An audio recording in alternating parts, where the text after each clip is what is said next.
اعوذ باللہ من الشیطان الرجیم بسم اللہ الرحمن الرحیم۔ آج سورہ بقرہ کی آیت نمبر 27 سے اس کا تفسیر اور ترجمہ بیان کیا جائے گا۔ شروع کرتا ہوں اللہ کے نام سے جو بڑا مہربان نہایت رحم والا ہے۔ الذین ينقضون عہد اللہ من بعد میثاقہ ویقطعون ما امر اللہ به ان یوصل ویفسدون فی الارض اولئک هم الخاسرون، جو خدا کے اقرار کو مضبوط کرنے کے بعد توڑ دیتے ہیں اور جس چیز یعنی رشتہ قرابت کے جوڑے رکھنے کا اللہ نے حکم دیا ہے اس کو قطع کیے ڈالتے ہیں اور زمین میں خرابی کرتے ہیں، یہی لوگ نقصان اٹھانے والے ہیں۔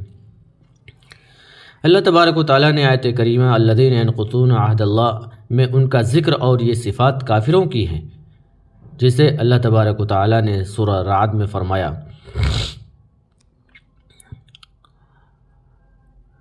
تو کیا وہ شخص جانتا ہے کہ جو نازل کیا گیا آپ کی طرف اپنے رب کی جانب سے وہ حق ہے؟ وہ اس جیسا ہوگا جو اندھا ہے۔ نصیحت وہی قبول کرتے ہیں جو عقل مند ہے، وہ جو پورا کرتے ہیں اللہ کے ساتھ کیے ہوئے وعدہ کو اور نہیں توڑتے پختہ وعدہ کو، اور جو لوگ جوڑتے ہیں اسے جس کے متعلق اللہ تبارک و تعالیٰ نے جوڑنے کو کہا، اور ڈرتے رہتے ہیں اپنے رب سے، خائف رہتے ہیں سخت حساب سے۔ اللہ تبارک و تعالیٰ کا عہد جو انہوں نے توڑا تھا وہ وعدہ تھا جو تورات میں ان سے لیا تھا کہ اس کی تعلیمات پر عمل کریں اور محمد صلی اللہ علیہ وسلم اگر مبعوث ہوں تو آپ کی اتباع کریں اور آپ کی اور جو آپ اللہ کی طرف سے لائیں اس کی تصدیق کریں۔ اس کا توڑنا یہ تھا کہ انہوں نے حقیقت جان لینے کے باوجود آپ صلی اللہ علیہ وسلم کی نبوت کا انکار کر دیا اور اس کا علم لوگوں سے چھپایا، حالانکہ اللہ نے ان سے میثاق لیا تھا وہ اسے لوگوں کے سامنے بیان کریں گے اور اسے نہیں چھپائیں گے۔ اللہ تعالیٰ نے خبر دی ہے کہ انہوں نے اسے پس پشت ڈال دیا اور حاصل کر لیے اس کے بدلے تھوڑے سے دام۔ ابن جریر نے اسے ہی اختیار کیا اور مقاتل بن حیان کا قول بھی یہی ہے۔ بعض دوسرے مفسرین کی رائے یہ ہے کہ اس آیت سے مراد تمام اہل کفر و شرک و نفاق ہیں اور سب کے ساتھ عہد سے مراد اس کی توحید کا اقرار ہے، ان دلائل کے سبب جو اس کی ربوبیت پر دال ہیں، اور ان کے ساتھ عہد سے مراد امر و نہی کو بجا لانا اور معجزات کو تسلیم جو اپنے رسولوں کو بطور حجت عطا فرمائے۔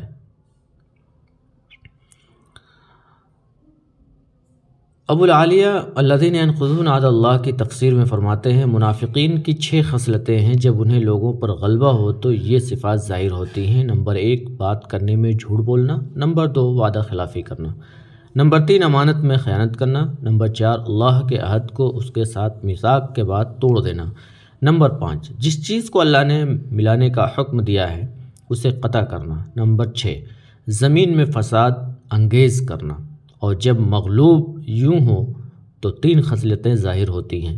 نمبر 1 گفتگو میں کس بیانی سے کام لینا، نمبر 2 وعدہ وفائی نہ کرنا، نمبر 3 امانت میں خیانت کرنا۔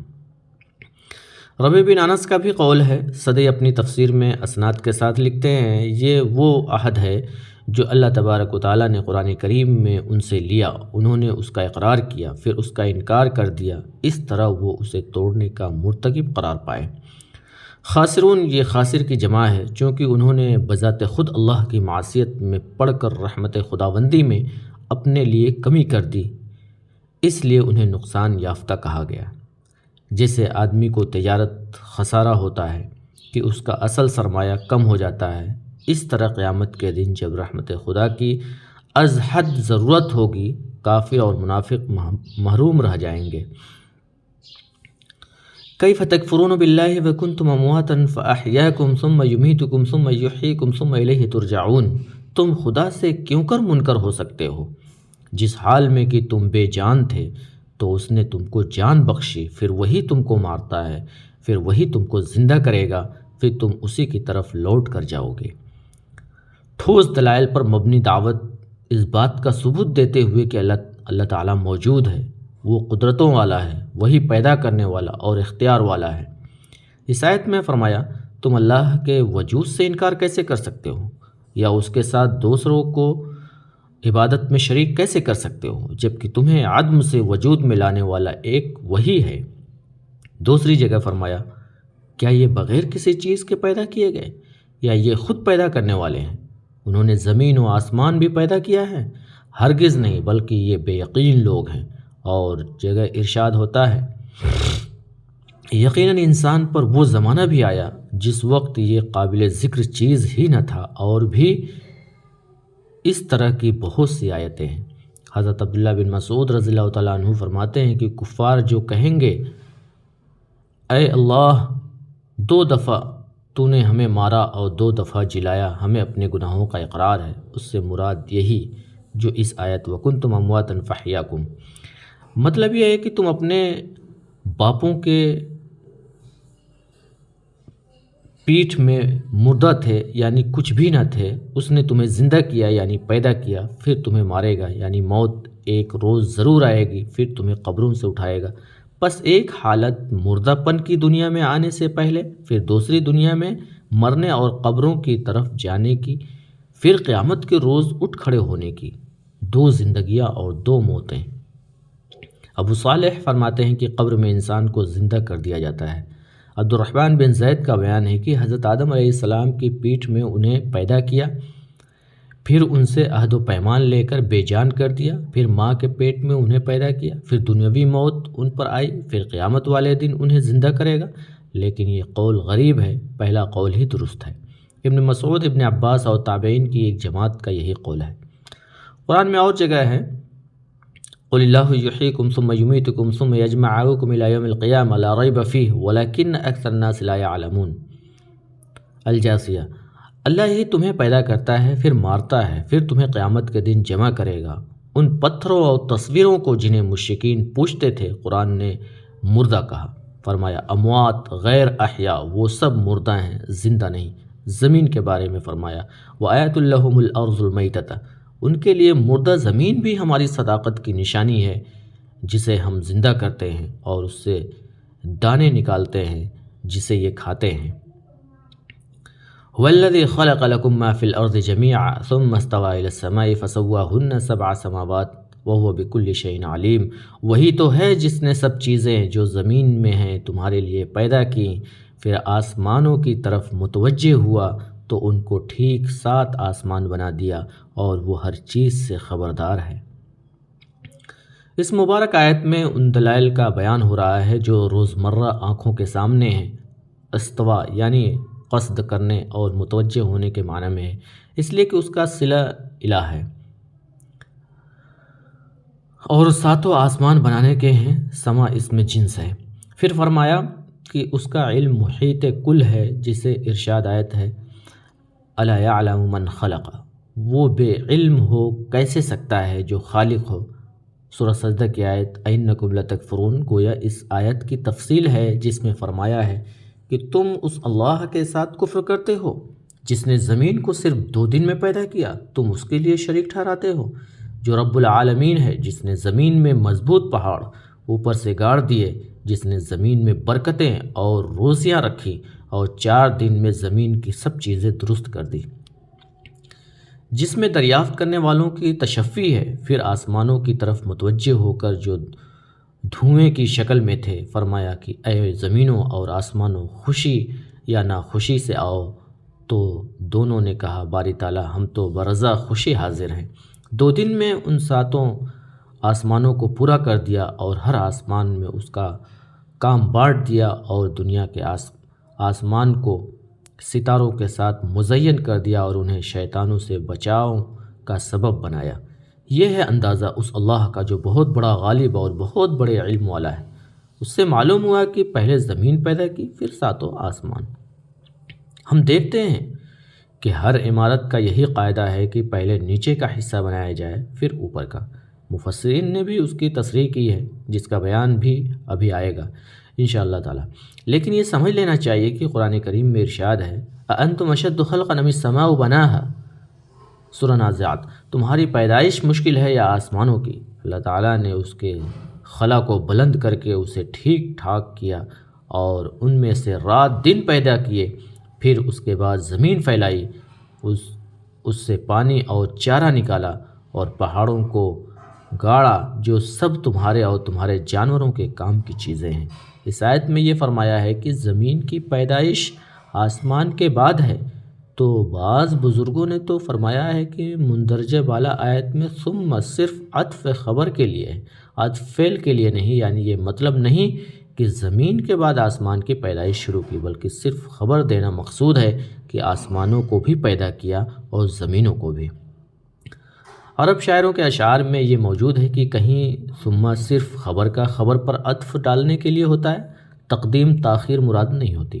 اور بعض بزرگوں نے فرمایا ہے کہ آیت انتم میں آسمانوں کی پیدائش کے بعد زمین کا پھیلانا اور بچھانا وغیرہ بیان ہوا ہے، نہ کہ پیدا کرنا۔ تو ٹھیک یہ ہے کہ پہلے زمین کو پیدا کیا، پھر آسمان کو، پھر زمین کو ٹھیک ٹھاک کیا۔ اس طرح دونوں آیتیں ایک دوسرے کے مخالف نہ رہیں گی۔ اس آیت سے اللہ کا کلام بالکل محفوظ ہے۔ ابن عباس رضی اللہ تعالیٰ عنہ نے یہی معنی بیان فرمائے ہیں، یعنی پہلے زمین کی درستی وغیرہ یہ بات کی چیز ہے۔ حضرت ابن مسعود رضی اللہ تعالیٰ عنہ، حضرت ابن عباس رضی اللہ تعالیٰ عنہ اور دیگر صحابہ سے مروی ہے کہ اللہ تبارک و تعالیٰ کا عرش پانی پر تھا اور کسی چیز کو پیدا نہیں کیا تھا۔ جب اور مخلوق کو پیدا کرنا چاہا تو پانی سے دھواں بلند کیا، وہ اونچا چڑھا اور اس سے آسمان بنائے، پھر پانی خشک ہو گیا اور اس کی زمین بنائی، پھر اس کو الگ الگ کر کے 7 زمینیں بنائیں۔ اتوار اور پیر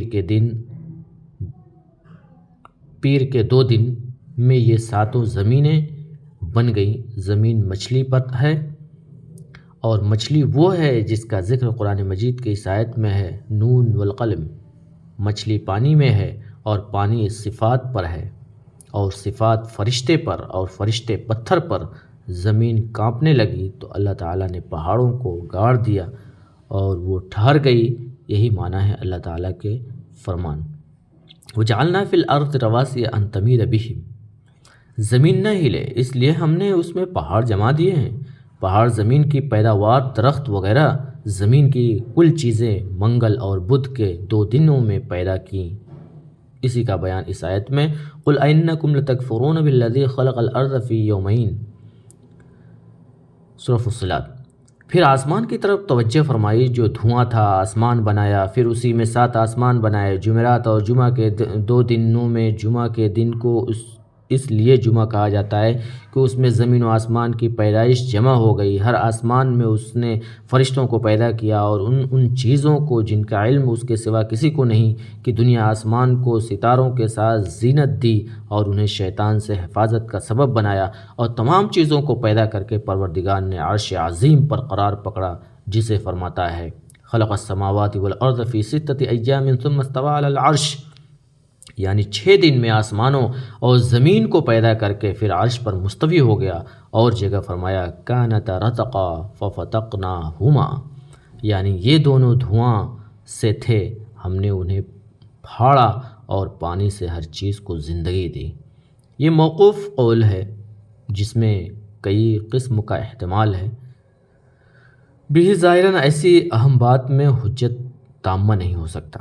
ابن جریر میں ہے، حضرت عبداللہ بن سعید رضی اللہ تعالیٰ عنہ فرماتے ہیں کہ اتوار سے مخلوق کی پیدائش شروع ہوئی، 2 دن میں زمینیں پیدا ہوئیں، 2 دن میں ان میں موجود تمام چیزیں پیدا کی، اور 2 دن میں آسمانوں کو پیدا کیا۔ جمعہ کے دن آخری وقت ان کی پیدائش ختم ہوئی، اور اسی وقت حضرت آدم علیہ السلام کو پیدا کیا، اور اسی وقت میں قیامت قائم ہوگی۔ مجاہد فرماتے ہیں کہ اللہ تعالیٰ نے زمین کو آسمان سے پہلے پیدا کیا، اس سے جو دھواں اوپر چڑھا اس کے آسمان بنائے، جو ایک پر ایک اس طرح 7 ہیں، اور زمینیں ایک نیچے ایک اور اوپر اس طرح 7 ہیں۔ اس آیت سے صاف معلوم ہوتا ہے کہ زمین کی پیدائش آسمانوں سے پہلے، جسے سورہ سجدہ کی آیت میں ہے۔ علماء کی اس پر متفق ہیں۔ صرف قتادہ فرماتے ہیں کہ آسمان زمین سے پہلے پیدا ہوئے ہیں۔ قرطبی اس میں توقف کرتے ہیں آیت والنازعات کی آیت کی وجہ سے۔ یہ لوگ کہتے ہیں کہ یہاں آسمان کی پیدائش کا ذکر زمین سے پہلے ہے۔ صحیح بخاری میں ہے کہ حضرت ابن عباس سے جب یہ سوال ہوا تو آپ نے جواب دیا کہ زمین پیدا تو آسمانوں سے پہلے کی گئی ہے، لیکن بعد میں پھیلائی گئی ہے۔ یہی جواب اگلے پچھلے علماء کا ہے۔ سورہ نازعات کی تفسیر میں بھی اس کا بیان آئے گا انشاءاللہ تعالی۔ حاصل امر یہ ہے کہ زمین کا پھیلانا اور بچھانا بعد میں ہے، قرآن میں ہے، اور اس کے بعد جو پانی، چارہ، پہاڑ وغیرہ کا ذکر ہے، یہ گویا اس لفظ کی تشریح ہے جن جن چیزوں کی نشو و نما کی قوت زمین میں رکھی تھی ان سب کو ظاہر کر دیا، اور زمین کی پیداوار طرح طرح کے مختلف شکلوں اور مختلف قسموں میں نکل آئی۔ اسی طرح آسمان میں بھی ٹھہرے رہنے والے چلنے والے ستارے وغیرہ بنائے۔ واللہ سبحانہ تعالی اعلم۔ صحیح مسلم اور نسائی میں حدیث میں ہے، حضرت ابو ہریرہ رضی اللہ تعالیٰ عنہ فرماتے ہیں رسول صلی اللہ علیہ وسلم نے میرا ہاتھ پکڑا اور فرمایا، مٹی کو اللہ تعالیٰ نے ہفتہ والے دن پیدا کیا، پہاڑوں کو اتوار کے دن، درختوں کو پیر کے دن، برائیوں کو منگل کے دن، نور کو بدھ کے دن، جانوروں کو جمعرات کے دن، آدم کو جمعہ کے دن، اور عصر کے بعد جمعہ کی آخری ساعت میں عصر کے بعد سے رات تک۔ یہ حدیث غرائب میں سے ہے۔ امام ابن مدینی، امام بخاری وغیرہ نے اس پر بحث کی ہے اور فرمایا ہے کہ کعب کا اپنا قول، اور حضرت ابو ہریرہ نے کعب کا یہ قول سنا ہے، اور بعض راویوں نے اسے غلطی سے مرفوع حدیث قرار